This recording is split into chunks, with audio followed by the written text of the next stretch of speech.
திருப்பெரும்புதூர் நாடாளுமன்ற அதிமுக கூட்டணி கட்சி வேட்பாளர் ஜி பிரேம்குமார் அவர்களை ஆதரித்து மாவட்ட செயலாளர் ராஜேந்திரன் திருவஞ்சேரி ஊராட்சி பகுதிகளில் திறந்த ஜீப்பில் வாக்கு கேட்டு பிரச்சாரம் செய்தார். செங்கல்பட்டு மாவட்டம் அதிமுக மேற்கு மாவட்டம் பரங்கிமலை ஒன்றியம் திருவஞ்சேரி ஊராட்சியில் ஒன்றிய செயலாளர் மனோகரன் தலைமையில் திருப்பெரும்புதூர் நாடாளுமன்ற அதிமுக கூட்டணி கட்சி வேட்பாளர் ஜி பிரேம்குமார் அவர்களை ஆதரித்து முன்னாள் நாடாளுமன்ற உறுப்பினரும் செங்கல்பட்டு மேற்கு மாவட்ட செயலாளருமான சிட்லபாக்கம் சா ராஜேந்திரன் திறந்த ஜிப்பில் இரட்டை இலை சின்னத்திற்கு வாக்கு கேட்டு பிரச்சாரம் செய்தார்.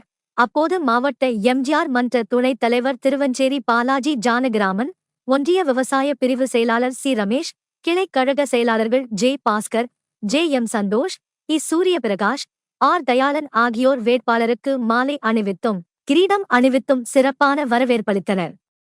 உடன் வேட்பாளர் ஜி பிரேம்குமார், எம்ஜிஆர் இளைஞர் அணி மாநில தலைவர் டி கே எம் சின்னையா மற்றும் மாவட்ட நிர்வாகிகள், பிற அணி நிர்வாகிகள் மற்றும் பொதுமக்கள் பங்கேற்றனர். Thank you for watching Times Media TV YouTube channel.